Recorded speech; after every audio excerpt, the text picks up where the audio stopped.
Paula Reina. Welcome. Hi, thank you for having me. Welcome to the podcast studio at Dcentral. I thought just to kick this whole thing off, if you could give us a little background on you, your company, Audiochain, and kind of why you do what you do. Yeah, for sure. So again, my name is Paula Reina. I have been in the blockchain space it's going to be 11 years next month. Wow. So it's interesting just the way it's turned out. Yeah, massive early adopter. Oh, for sure. And so in the space for about that long, and in the music space for close to 24 years. I am aging myself. You look fabulous. She looks fabulous. Thank you. So I started at Interscope Records, Def Jam Records, the Music Land Group.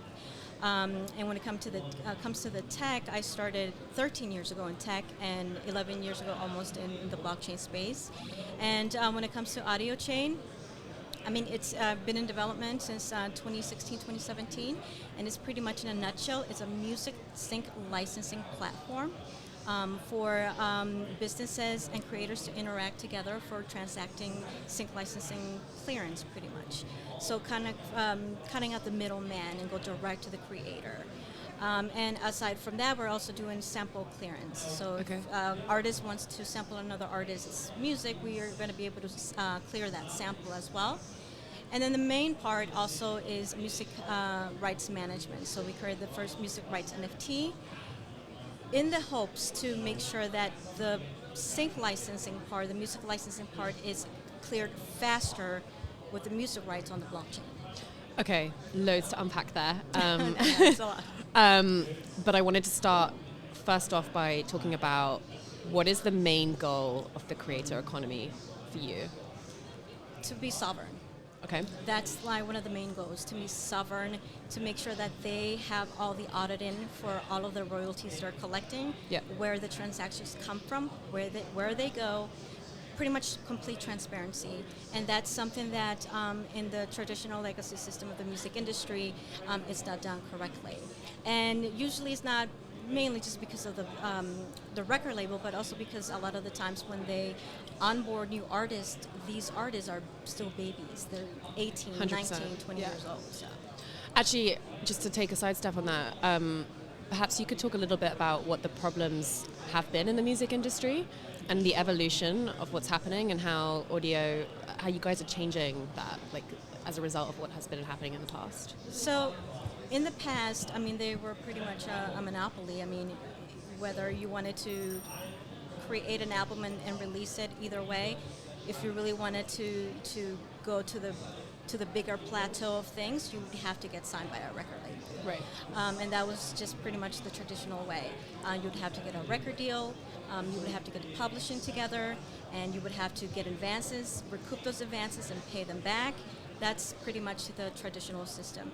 With the way things are now, I mean, let me give you an example. Chance the Rapper, completely independent, has done everything a major record label would do for an artist and a creator on his own.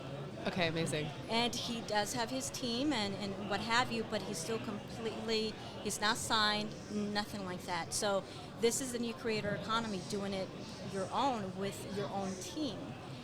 And adding blockchain to it is even better because not only you're doing it the new way, but the way you transact and collect your royalties, it's completely transparent to you.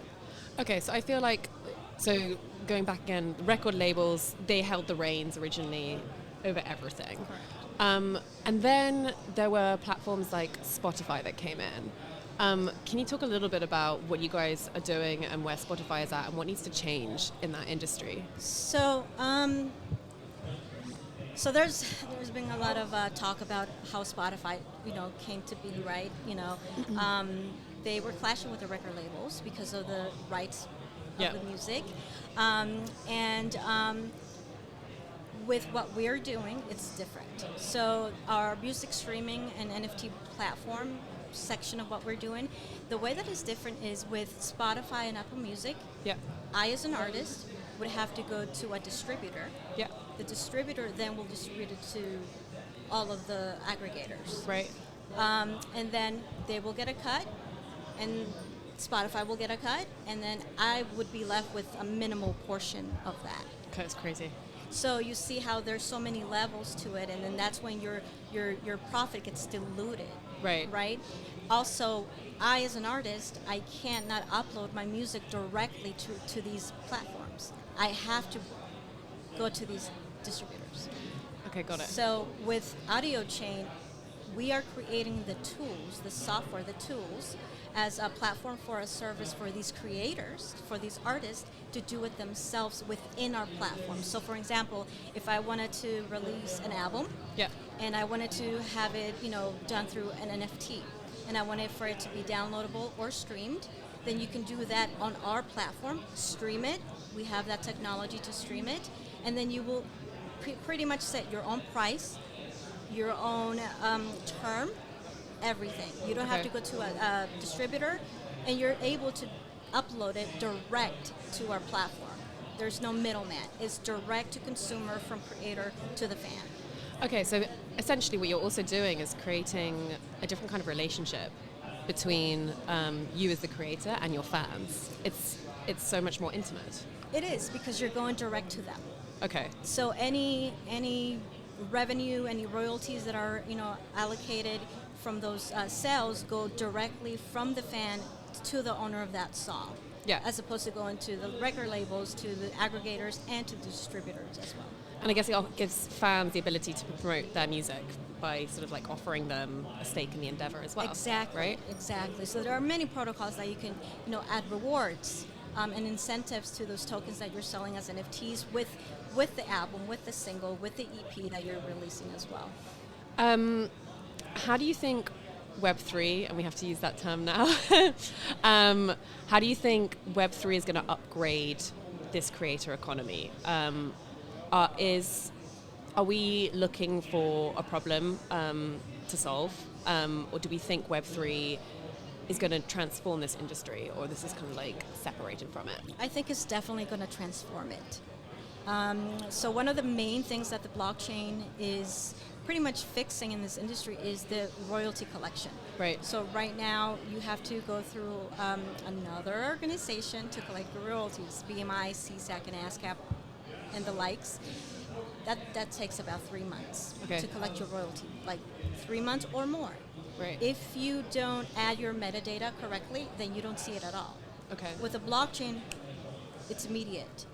With the tools that we created with the music rights NFT to collect those royalties, immediate. And you're doing it yourself.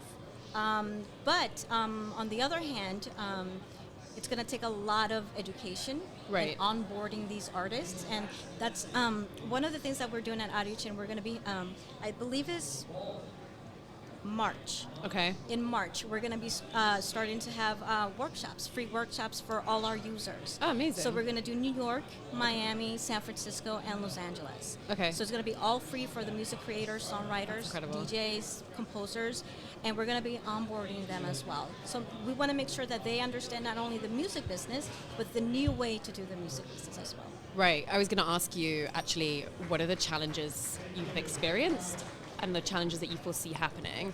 And I guess education is really one of them. It's definitely one of them. Okay. And we try to kind of get away from the jargon, like the language, like it's NFTs, dreadful.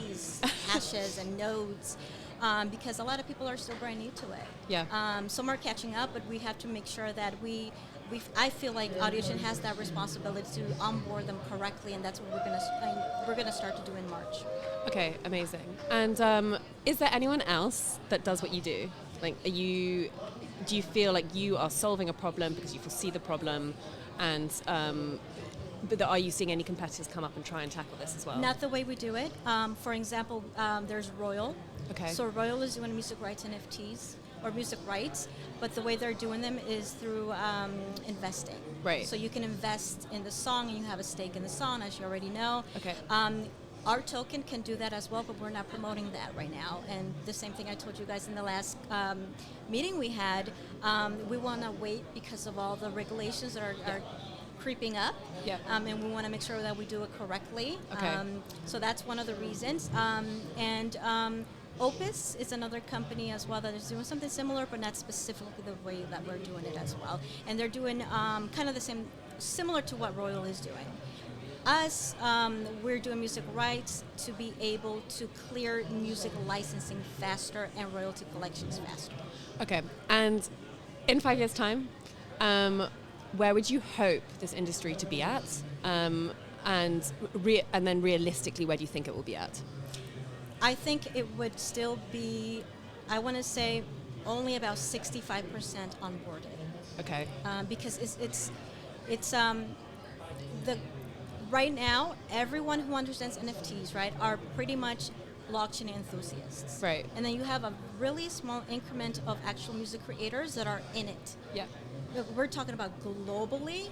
I think it will be a little bit way ahead of where we are now, but I think there will still be a little bit of wiggle room there to onboard the rest that's missing. Okay. And before we wrap up, for everyone here at this conference, and you want to get your message out, what is your message to them?